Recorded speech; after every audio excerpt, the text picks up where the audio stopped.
안녕하세요, 학생 여러분. 화폐금융론의 모든 것을 명쾌하게 알려줄 여러분의 길잡이, 경제학장 박사입니다. 다들 경제 뉴스 보다 보면 시중에 돈이 너무 많이 풀렸어 라거나 유동성이 넘쳐난다 이런 말 들어본 적 있죠? 근데 그 돈이라는 게 대체 뭘까요? 오늘 바로 그 돈의 진짜 정체를 속 시원하게 파헤쳐 볼 겁니다. 이건 우리 화폐금융론의 심장과도 같은 부분이에요. 정운찬, 김홍밤, 김진일 교수님의 교과서에서도 가장 먼저, 가장 중요하게 다루는 내용이기도 하고요. 용어가 좀 어려워 보일 수 있는데 저만 믿고 따라오세요. 오늘 이 시간 끝나면 머릿속에 아주 깜깜하게 정리될 겁니다. 자, 어때요? 지금 지갑에 있는 10,000원짜리, 50,000원짜리 세고 있나요? 아니면 은행 어플 켜서 계좌 잔액을 보고 있나요? 네, 물론 그것도 돈이 맞아요. 근데요, 경제학에서 말하는 그리고 우리나라 경제 전체를 움직이는 돈의 크기는 우리가 생각하는 것보다 훨씬 더 큽니다. 여러분이 넣어둔 예금, 펀드, 심지어 보험까지도 이 돈의 일부가 될 수 있거든요.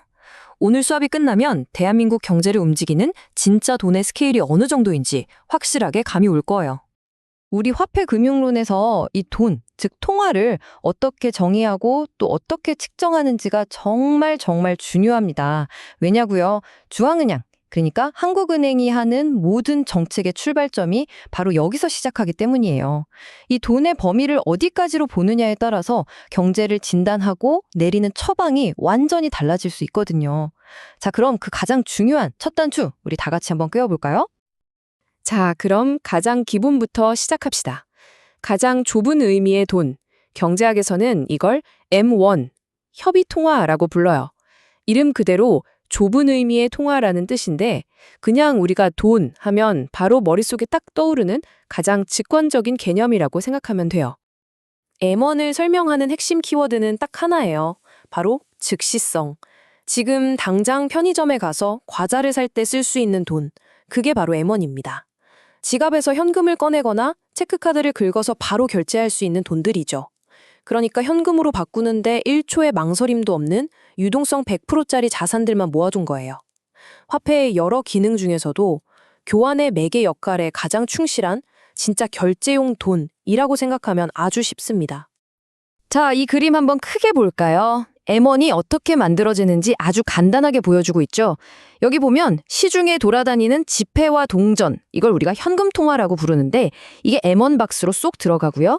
그리고 은행에 넣어둔 돈, 이걸 예금통화라고 하는데 이게 더해져서 M1이 완성되는 겁니다. 아주 간단하죠? 그냥 현금, 그리고 현금처럼 바로 쓸 수 있는 예금을 합친 거, 그게 바로 M1입니다. 그런데 방금 말한 예금 통화는 구체적으로 뭘까요? 바로 이런 것들이에요. 기업들이 수표를 발행할 때 쓰는 방좌예금이나 우리 학생들이 쓰는 체크카드랑 연결된 보통예금 통장 있죠? 바로 그런 것들을 생각하면 됩니다. 또 입출금이 아주 자유로운 MMDA 같은 상품도 여기에 포함되고요. 핵심은 똑같아요. 필요할 때 시간 지체 없이 즉시 인출해서 결제할 수 있느냐, 바로 그겁니다. 자, 여기까지는 아주 쉽죠? 근데 분명히 이런 질문을 하는 학생이 있을 거예요. 박사님, 그럼 제가 당장 쓰지는 않지만 은행 정기예금에 넣어둔 돈은 돈이 아닌가요? 와, 아주 좋은 질문이에요. 바로 그게 핵심입니다. 이제 돈의 범위를 조금 더 넓혀볼 시간입니다. 이게 바로 M2, 넓은 의미의 돈, 즉 광의통화입니다. M2는 화폐의 또 다른 중요한 기능, 바로 가치 저장 수단으로서의 측면까지 포함하는 개념이에요. M1에다가 당장 결제에 쓸 수는 없지만 마음만 먹으면 거의 손해 없이 아주 빠르게 현금으로 바꿀 수 있는 단기 저축성 자산들까지 이것도 돈이다 라고 보는 거죠. M2가 어떻게 구성되는지 이 그림을 한번 보세요. 우리가 이미 배운 M1이라는 통이 있고 그 주변에 새로운 자산들이 더해져서 더 큰 통이 되는 모습이죠. 바로 이 추가되는 애들을 우리가 준화폐라고 부릅니다. 이름 참 재밌죠? 말 그대로 돈에 준한다, 즉 거의 돈이나 다름없다 이런 뜻이에요. 그럼 이 준화폐에는 어떤 것들이 있을까요? 대표적으로 만기가 2년이 안 되는 짧은 정기예금이나 적금이 있어요. 당장 이걸로 결제는 못하지만 은행 가서 해지하면 바로 현금이 되잖아요. 그쵸? 그리고 MMF나 CD처럼 약간의 절차만 거치면 거의 손실 없이 현금으로 바꿀 수 있는 단기 금융 상품들, 이런 것들이 모두 준화폐에 포함됩니다. 자, M1, M2까지 잘 따라왔습니다. 그런데요, 진짜 경제를 제대로 보려면 여기서 멈추면 안 돼요. 더 넓은 시야가 필요합니다. 단순한 돈을 넘어서 우리 경제 전체에 잠재적으로 흐르고 있는 구매력의 총합. 저는 이걸 유동성의 바다라고 부르는데 이제 그 거대한 유동성 지표의 세계로 한번 들어가 보겠습니다. 먼저 LF, 금융기관 유동성입니다. 이건 뭐냐면 우리가 배운 M2에다가 만기가 2년이 넘는 장기 예금이나 채권, 심지어 여러분 부모님이 들어놓으신 생명보험 계약금 같은 것까지 몽땅 더한 개념이에요.